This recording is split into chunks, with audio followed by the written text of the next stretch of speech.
This podcast of the Gamecock Central Takeover Hour presented by Firehouse Subs is sponsored by AAA Heating and Air. The premier HVAC company in the Midlands is growing. Are you a top HVAC technician?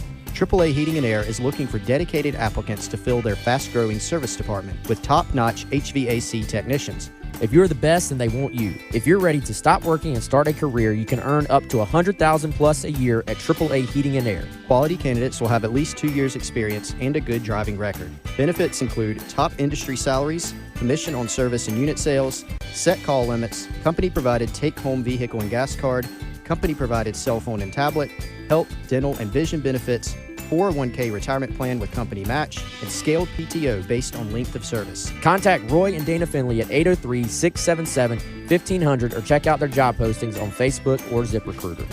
AAA Air when you need us. AAA Heating and Air.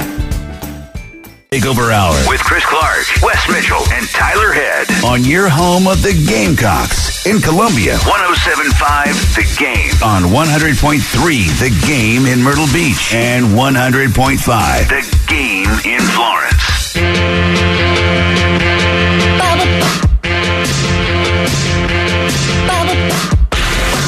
Welcome in. It is the Gamecock Central Takeover Hour presented by Firehouse Subs here on the Game. Tyler Head broadcasting live out at the Darlington Raceway, getting set for Cookout Southern 500 weekend. It's an exciting weekend all around. Wes and Chris back in the Herndon Chevrolet Studios in Columbia. Guys, we finally made it. One more day, and we're finally going to see some South Carolina football for real. So ready. Just precious hours remaining until kickoff. Talking to a lot of people, Wes. This morning, running into people. Yesterday, a lot of people going up to Charlotte. You and I, as a matter of fact, going up to Charlotte after we complete some obligations here in Columbia. Is going to be a Garnet takeover? I hear it could be. So our own Kendall Smith gave Colin and I the inside report. She's seen a lot of Garnet around the Queen City these past couple of days, so might be leaning a little bit Gamecock heavy in Bank of America Stadium. Do we have a report on the ratio, Garnet to Baby Blue? She could not give us a ratio. Right, she no just ratio. said a lot. All right. Yeah, I expect a really good crowd. Game day should be fun. A lot of people altered plans as soon as the game day announcement was made. So, Including my wife. Yeah, mine too. Shout out. And we'll be heading up there, be checking out things in the morning. And then obviously a huge game this weekend. Hey, before we dive into the Gamecocks, we got a lot to unpack. Wes, I hear we're having a buy or sell later. We are. Is that accurate? Okay. I'm excited for that. What did y'all think of the Florida-Utah game last night? We must cover this. First of all, I got to ask, were you guys able to actually watch the game? We were. Okay. Funny you bring that up. So we were at, I think I say this, I think they're a sponsor. We were at the Fireflies game. Luckily, They don't have Spectrum. Okay. So it was on. When I got home, I was able to watch this screen gray that we're looking screen at. with a blue thing and a QR code on it. I just sat in my living room and stared at it. But followed Game Tracker. Fortunately, Utah had already just enforced their will on Florida, I feel like. So I didn't really feel like I missed anything. So, Wes, you had the opportunity to switch over to Fox to watch Marcus Satterfield's dynamic offense with the Cornhuskers, right? I did watch that. I did. Y'all, this is how stupid I am. So we were out and about last night, entertaining some folks. Again, went to the Fireflies game.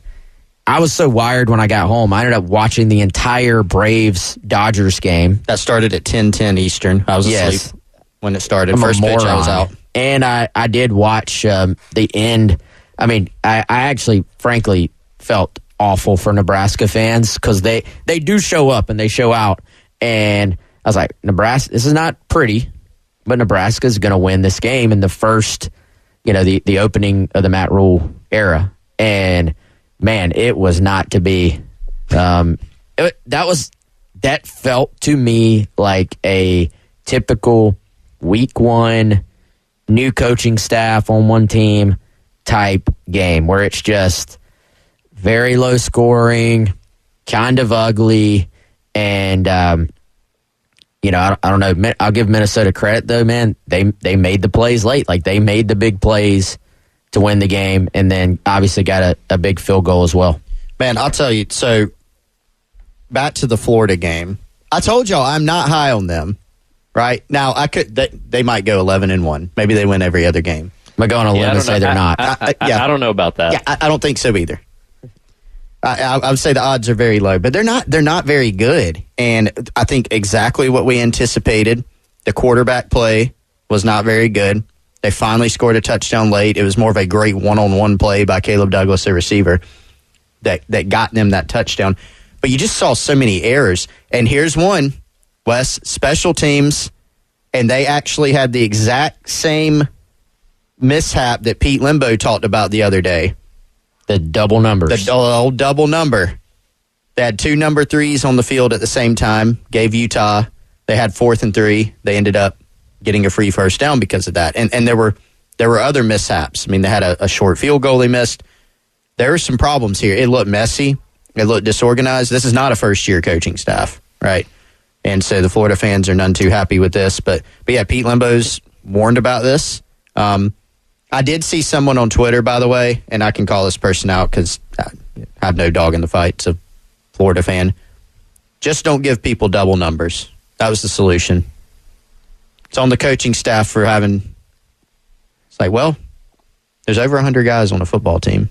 Mm-hmm. Probably got to have some double numbers. So, well, I thought it was funny. Dan Mullen in the studio, I think it was at halftime, said you have so many players that request single-digit numbers that you inevitably run into this kind of thing. But that's something, like you said, that's just kind of the sign of a poorly coached team. You should know going into the game which guys are supposed to be on the field for field goals, punts, and so on and so forth. There was a field goal later in the game that I think, Florida had like maybe 8 or 9 guys on the field in total. They didn't have a full 11 out there. Just so many miscommunications. They couldn't convert on a third down. Just a terrible look for Florida right out of the gate. And Florida does not have a full-time special teams coach. Oh. Yep. That's, yeah, ding. That's, you know what? So I kind of, it's very easy to just say, that's poor coaching. I do think, as far as stuff like that, chaos is actually sometimes the norm because everybody knows offense and defense end up taking up so much time in practice. At a lot of places, no matter how much the coach says, special teams is just as important as the other two, it's kind of almost an afterthought. And, you know, I'm sure that thing was probably repped, and I'm sure they had the plan for who was supposed to be on the field. But, I mean, in the middle of a game, especially of this magnitude at the major college level, it's absolute chaos. So I don't know what the actual reasoning was. It that a guy got dinged up, so a second teamer, a second team special teams guy was on the field where normally a first team guy would have been there. Surely it wasn't actually diagrammed that both these guys were supposed to be on the field. There was some miscommunication along the way. I think what happened... Was there an explanation? Yeah, there was some type of explanation. And Napier said, hey, that shouldn't have happened. But I think they were going from a 2-man setup to a 1.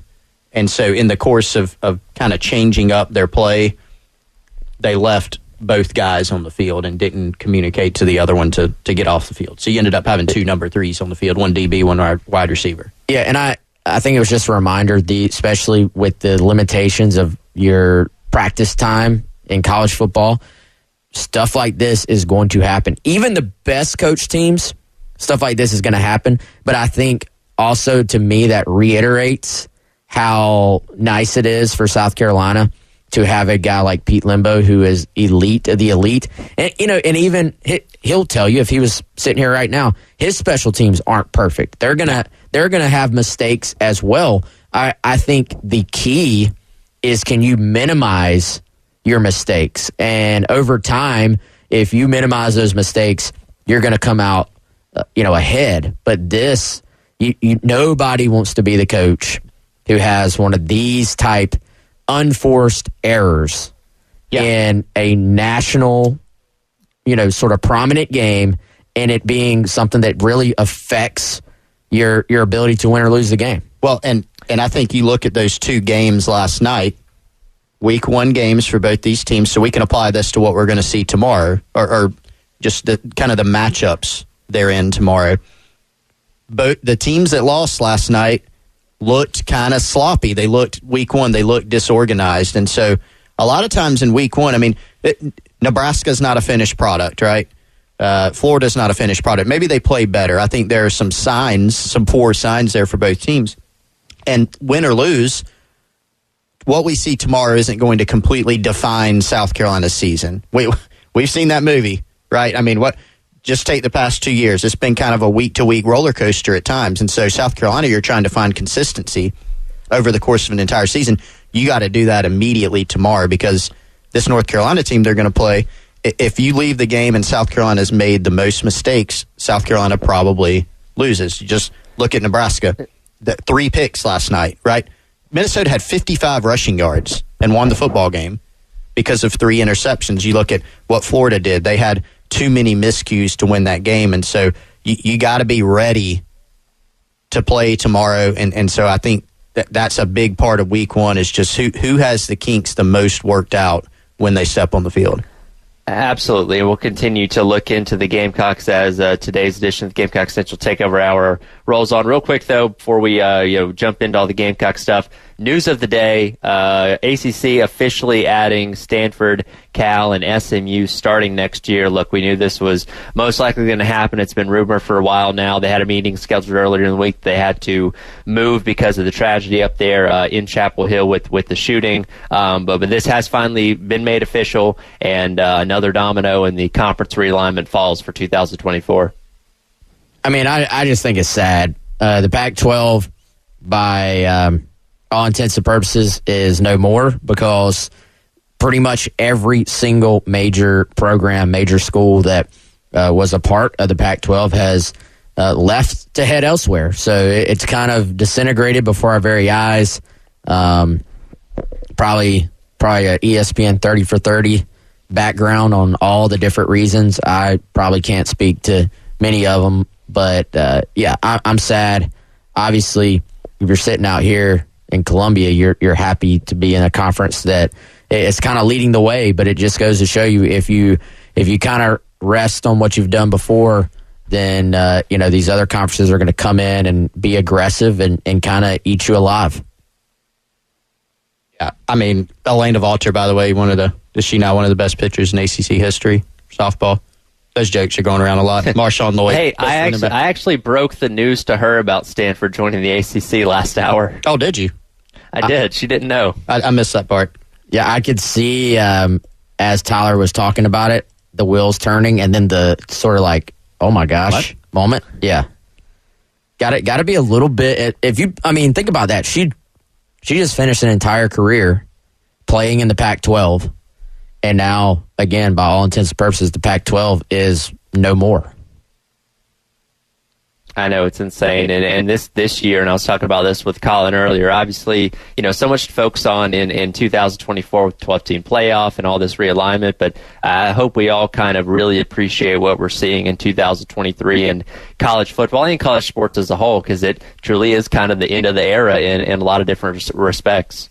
Yeah, and here's the thing that I think comes next, as far as like what is next, right? So the SEC and the Big Ten are obviously kind of hoarding schools, and they're the big dogs now.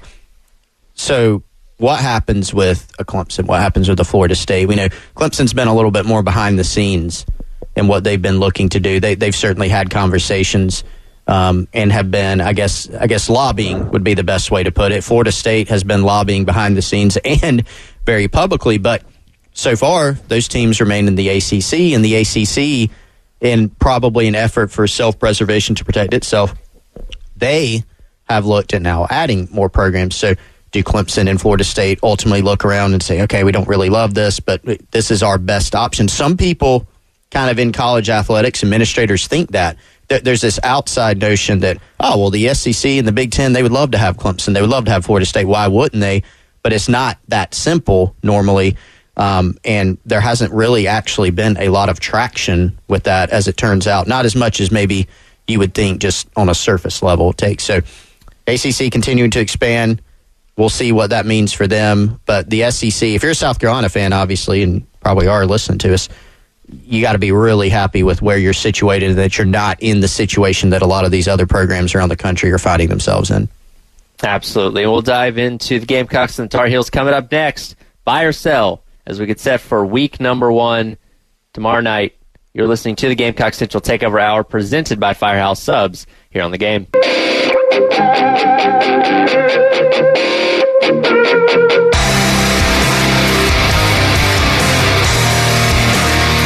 It's the Gamecock Central Takeover Hour with Chris Clark, Wes Mitchell, and Tyler Head on your home of the Gamecocks in Columbia, 107.5 The Game. Also heard on 100.3 The Game in Myrtle Beach and 100.5 The Game in Florence. Welcome back in to the Gamecock Central Takeover Hour presented by Firehouse Subs.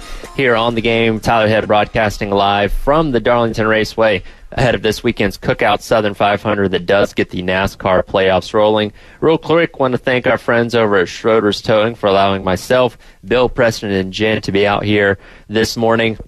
Schroeder's, of course, has a huge fleet for any and all of your towing and hauling needs, and they have incredibly fast response times as well. If you need them, give them a call, 803-772-7930. Again, 803-772-7930. Thanks again to our friends over at Schroeder's Towing. It's now time for our favorite segment as we get set for another edition of Gamecock football coming up this weekend against Tar Heels. It's Buy or Sell. Wes, take it away. Yes, it is Buy or Sell, brought to you by my friend Kendall Walsh and our friends at Dwell Columbia. Guys, are you ready? I've been ready. They've been ready. All right. Born ready. Born ready, says Tyler. Drake May last season, you guys, he threw for 4,321 yards, 38 touchdowns, 7 interceptions. He had a long of 80. He also rushed for a bunch of yards, too.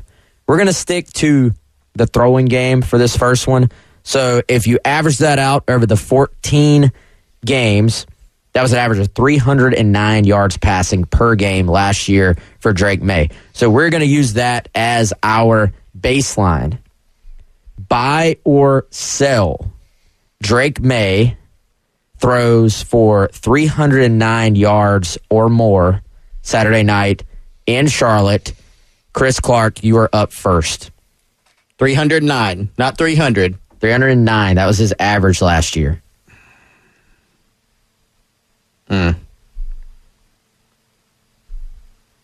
So I'm gonna say he goes just over 309. So buy, but it's close. That's right. That's right. Tyler, what you got, On man? brand. Yeah, I'll buy him at 309. I think the bulk of what this Chip Lindsey offense is going to be is throwing the ball quite a bit, especially deep downfield, given what May's arm strength is. And just because he throws over 300 yards doesn't mean that North Carolina's going to win the game necessarily. I mean, Graham Mertz threw for 333 last night, and they lost pretty badly. So I'm going to buy him at over 309. That's a good stat, Tyler. Yeah, I didn't realize Graham Mertz threw for 333. Well, it probably doesn't happen often, but that's the funny thing about quarterback stats. Yeah. Like, if you normally, I know, what did Spencer throw for, like $1 million against Tennessee? It was 300, 400 something, roughly $1 million. But it was 438. Usually, that is not a great sign because it means you're chasing points. It means you're not running the ball. Yeah, I've steadily kind of gotten on board with Chris Pascal a little bit in that I think he can throw for 300 yards, and you're almost okay with that if it means North Carolina rushed for like 60 yards. If he throws for 300 yards and they also rushed for 200 yards, you're not winning. That's where your problem is. That's when you're going to be in an absolute shootout, right? Yeah, and Spencer threw for 377 against Arkansas last year, including a bunch of explosives. Yeah, South Carolina lost that game. All right. I mean, so he had several games where he was just in the 200s last year, especially later in the year. I think they're going to try to balance this thing out a little bit. in under Chip Lindsey's scheme. I'll sell partially because you both bought, but I can't really say I'm that confident either way. All right, let's move it on along. Hold on, Wes. Can you show your work? What's the yardage total then you're selling? I mean, you're going like a 275. Yeah, 275. Are you going like 302? 308. Well, 308. All right, so $1, Bob. Shout out Bob Barker. Rest in peace. R.I.P. Yeah. Wow. Jinx. But all right, the last few games of last season, passing yardage 206, 268, 233, 202. So, and that was on their losing streak. Yeah. So I mean, okay. You have to go back to the prior game before that stretch, and he threw for a massive 448 against Wake Forest. So there weren't very many games where it was like right at that average number. It was like pretty well under or way, way, way over. So yeah, I'll sell it. Again, not that confident on it. Okay, let's go. Speaking of special teams earlier, buy or sell. South Carolina will have a special teams impact play, which is being defined as a special teams touchdown, 2-point conversion, block, or first down off a fake. I think I covered all the bases there. We'll even give you a bonus 50-yard return. So no, just Kai Kroger, coffin corner down to the 2-yard line doesn't count. No, okay. This guy That's 2 run of the mill for you. Yes, he will. He will almost surely down 1 punt. Okay, at least 1 punt inside the 10. Tyler, you're up first on this one. Are you buying that Pete Lembo, even though North Carolina has probably prepared for it all off season, that they will hit another trick on an opponent in week 1? I'll sell it just 'cause, like you said, they're so keyed in on it being one of the major focuses this entire offseason. We're definitely going to see it throughout the entire season. And again, go over to 1075game.com, because if they score a special teams touchdown, you can win a $100 gift card on Mondays on the following that game. But I'm going to sell it for this weekend. What a plug. Chris Clark, what you got, my friend? They're on fire with the segues lately. I'm going to buy this one. Mm-hmm. Do I have to pick which one? You don't have to. It counts, but you can go for it. Give me a 2-point conversion.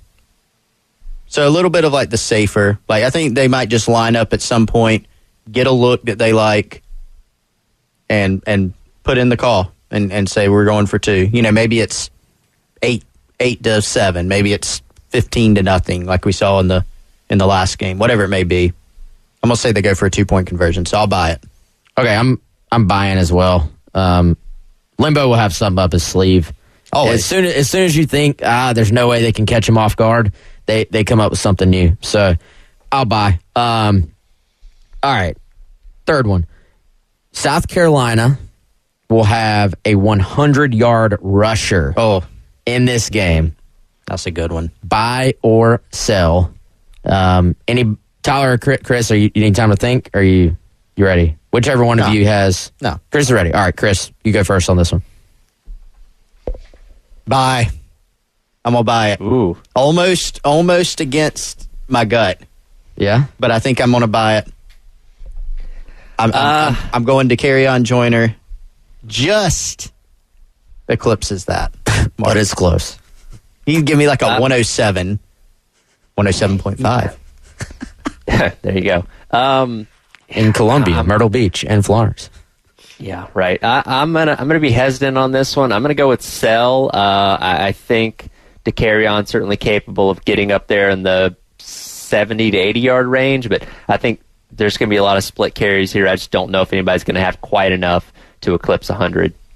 Yeah, I'm with you, Chris. Like my gut is kind of like probably not. Maybe it gets split up, like the yardage gets split up, but then. Dude, this UNC defense was so bad last year. Even with Carolina's question marks at offensive tackle, I kind of feel like they should be able to lean on these guys and create some room up front, especially if Spencer has a good day through the air, which I think he will. I'll buy it. All right, we'll get to the final one here. I don't think we have time for this other one I had. So We will give our score predictions in the final segment. Yes. But this will be a preview of that. We always include this in buy or sell as well. So buy or sell, South Carolina defeats the Tar Heels tomorrow night. Tyler? Real quick, I'll say bye. I'm a buy. Wow. Buy. It's a triple buy. I'm going to buy as well. You can't. We're just in sync. Bye. Yeah. Oh. Oh man, we gotta. They're gonna cut us off. But no, you can't. I feel like game 1, Carolina versus Carolina. This is a coin flip football game. It really is. It's a coin flip football game. Right. You gotta give the people what they want. You can't. You can't sell that. You can't pick the Gamecocks to lose this game. They'll be all mad at you. Absolutely. Yeah. And you know what? That ain't no lie. Bye. We'll have more and hear what a Coach Beamer had to say on Carolina calls last night. Coming up next here on the Gamecock Central Takeover Hour, presented by Firehouse Subs on the Game. What you're talking about on 107.5 The Game. Sponsored by Love Chevrolet. There are lots of places to buy your next ride, but there is no place like Love Chevy, where you never pay more than MSRP, ever. Come by and feel the difference of love. I-26 at Harbison and at lovechevy.com. Find new roads.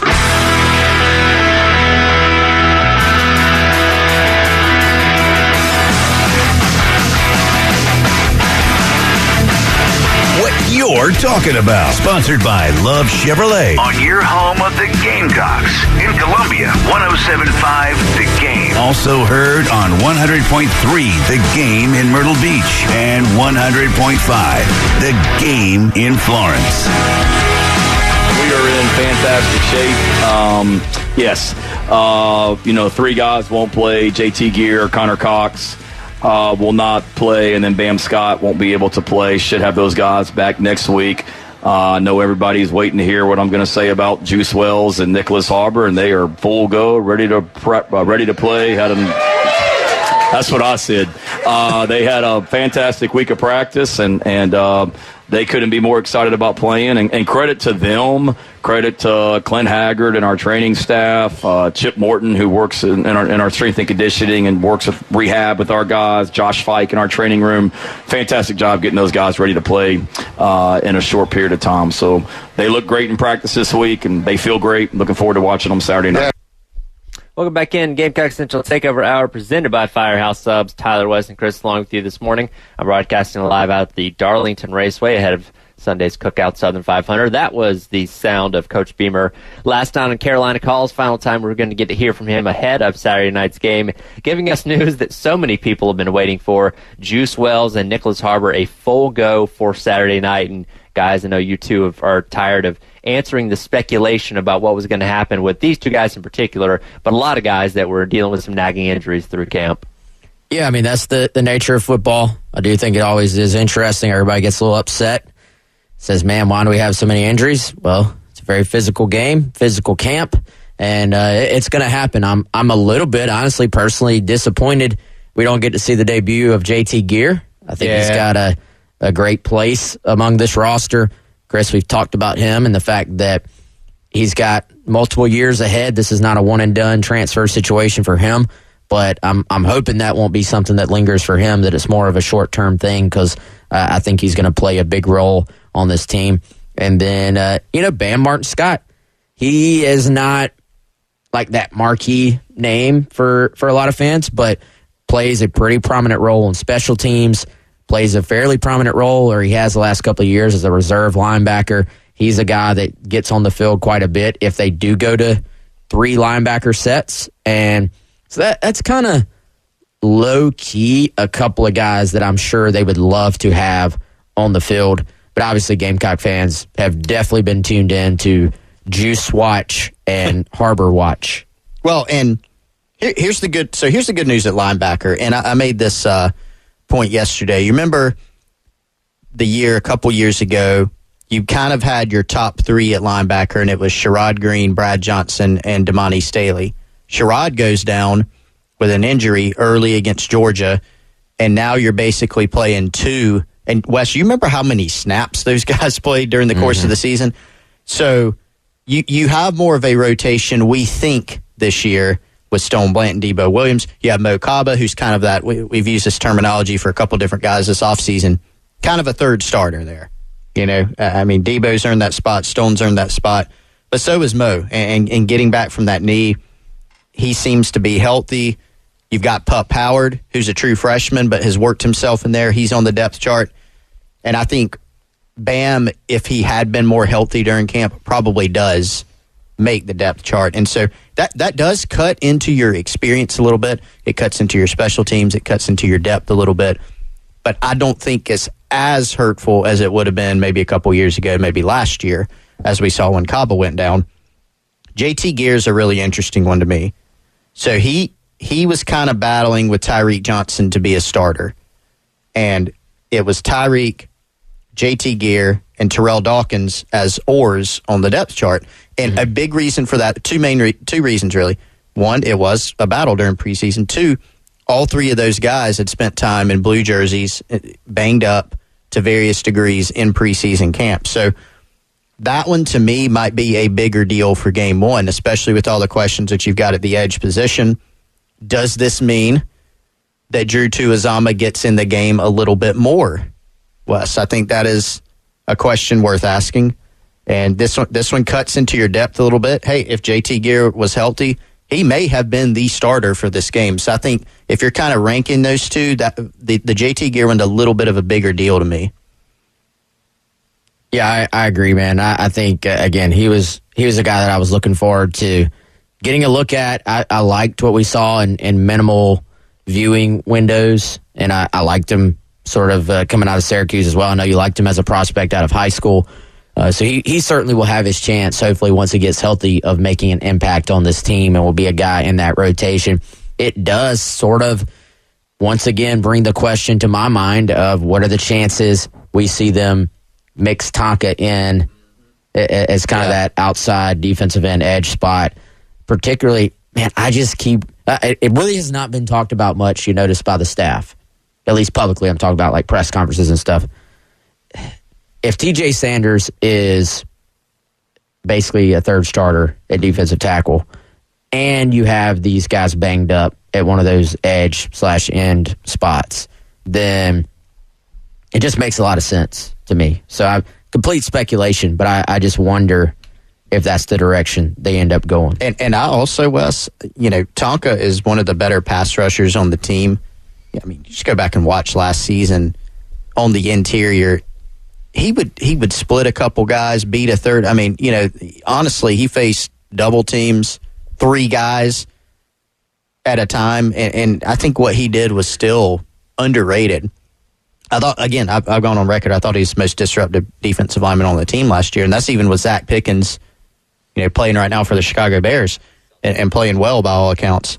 But Tonka outside is tantalizing to me, especially for this game. Tantalizing. Mm-hmm. Word of the day.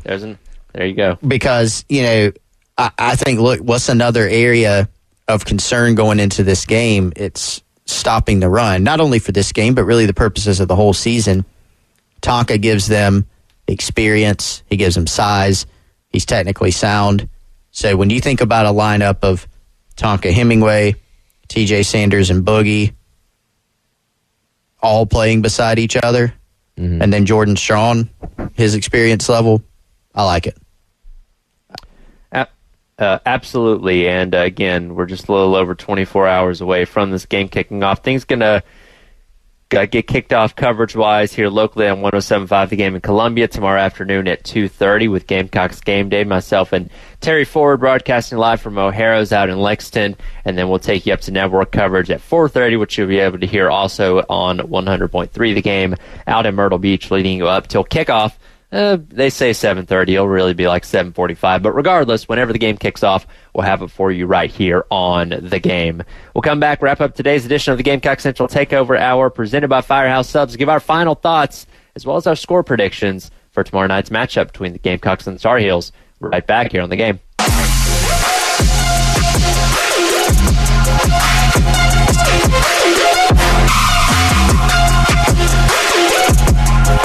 It's the Gamecock Central Takeover Hour with Chris Clark, Wes Mitchell, and Tyler Head on your home of the Gamecocks in Columbia, 107.5 The Game. Also heard on 100.3 The Game in Myrtle Beach and 100.5 The Game in Florence.